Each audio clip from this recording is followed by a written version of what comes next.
Selamat pagi kelas 5A.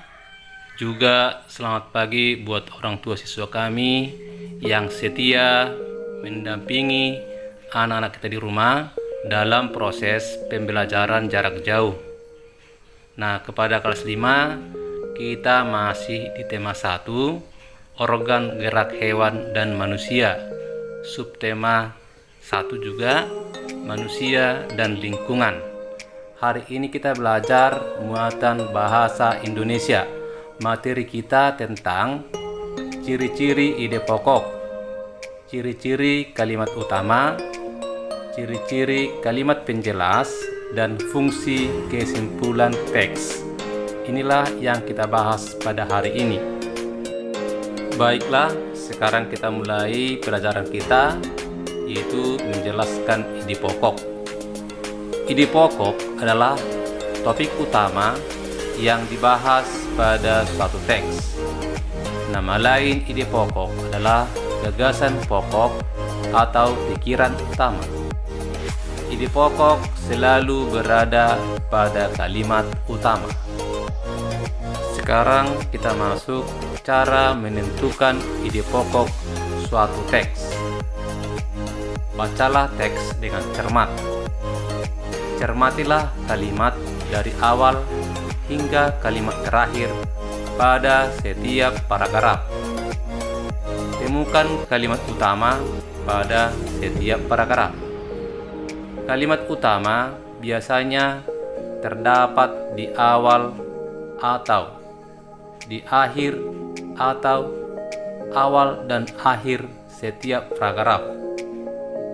Tentukan ide pokok dari kalimat utamanya. Kalimat utama, kalimat penjelas, dan kesimpulan.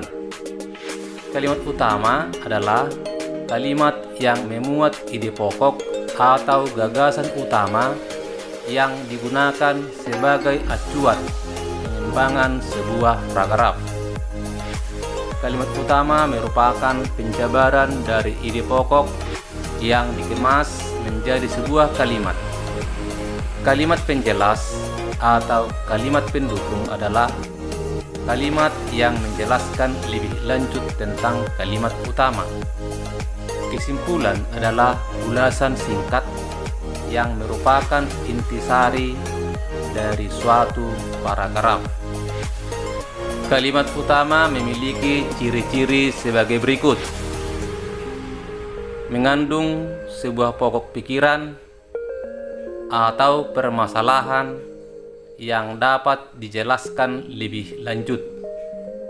Biasanya berbentuk satu kalimat lengkap yang dapat berdiri sendiri, memiliki arti atau maksud yang jelas. Saya ulangi, memiliki arti atau maksud yang jelas, meski tidak dihubungkan dengan kalimat lain.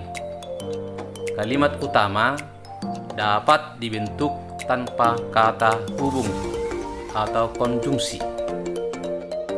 Baik, sekarang kita masuk ciri-ciri dari kalimat penjelas adalah: 1. Tidak dapat berdiri sendiri. 2. Dapat memiliki arti atau maksud jika sudah dihubungkan dengan kalimat lain dalam satu paragraf. Yang ketiga, memerlukan konjungsi atau kata hubung.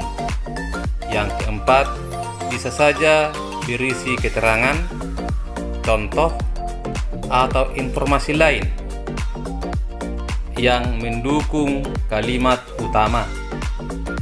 Sekarang kesimpulan paragraf berfungsi untuk: 1. Menjelaskan mengenai intisari suatu paragraf. Yang kedua, menjelaskan mengenai permasalahan dalam suatu paragraf. Dan yang ketiga, memberikan gambaran singkat mengenai paragraf. Bacalah teks berikut ini. Sekalipun melelahkan, kegiatan mendaki gunung tetap menjadi favorit bagi kebanyakan orang yang memang menyukai tantangan. selain membuat tubuh sehat, mendaki gunung juga mengajarkan kita untuk terampil dalam bekerja sama dengan tim. Semua orang yang ada dalam tim pendaki gunung harus saling peduli dan tolong-menolong satu sama lain. Mendaki gunung mengajarkan kita untuk mau berbagi beban dan meningkatkan kemampuan diri. Dari teks tersebut diperoleh 1. Ide pokok. Mendaki gunung menjadi favorit orang yang menyukai tantangan. 2. Kalimat utama. Sekalipun melelahkan, kegiatan mendaki gunung tetap menjadi favorit bagi kebanyakan orang yang memang menyukai tantangan. Sekarang kalimat penjelas. 1. Selain membuat tubuh sehat, mendaki gunung juga mengajarkan kita untuk terampil dalam bekerja sama dengan tim. Yang kedua, semua orang yang ada dalam tim pendaki gunung harus saling peduli dan tolong-menolong satu sama lain. Kalimat penjelas yang 3, mendaki gunung mengajarkan kita untuk mau berbagi beban dan meningkatkan kemampuan diri. Baiklah, sekarang kita masuk ke kesimpulan paragraf. Kesimpulannya, mendaki gunung menjadi favorit orang yang menyukai tantangan karena menyehatkan tubuh, melatih kerjasama tim yang saling peduli, dan tolong-menolong satu dengan yang lainnya. Baik, anak kami kelas 5, demikianlah penjelasan tentang pelajaran kita hari ini. Sekarang kita punya tugas. Bacalah teks berikut ini.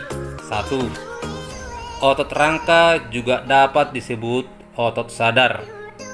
Hal ini dikarenakan manusia memiliki kontrol yang kuat atas pergerakan otot tersebut.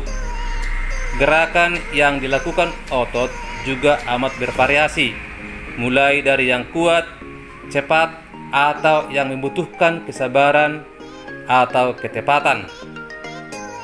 Otot rangka dapat berkontraksi atau meregang sesuai dengan kebutuhan gerakan kita dan mampu kembali ke bentuk aslinya. Sekarang, tuliskanlah yang menjadi ide pokok, kalimat utama, dan kesimpulan teks di atas. Berarti nomor 1 ini ada yang 3 yang harus kalian jawab. Pertama, tuliskan ide pokok. Kedua, kalimat utama. Dan ketiga, kesimpulan teks di atas. Sekarang kita masuk nomor 2. Menjaga kebersihan di sekolah bukan hanya dilakukan petugas kebersihan sekolah saja. Menjaga kebersihan juga harus dilakukan para siswa. Bapak Ibu guru juga bertanggung jawab untuk menjaga kebersihan sekolah.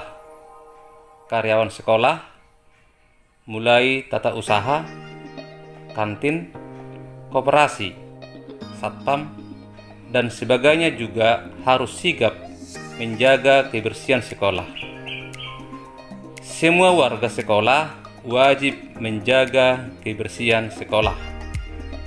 Sekarang tuliskanlah yang menjadi ide pokok, kalimat utama, dan kesimpulan teks di atas. Nah, baiklah kelas 5A, itulah PR kita. Kerjakan dengan baik ya. Sekian dan terima kasih. Salam sehat untuk kita semuanya.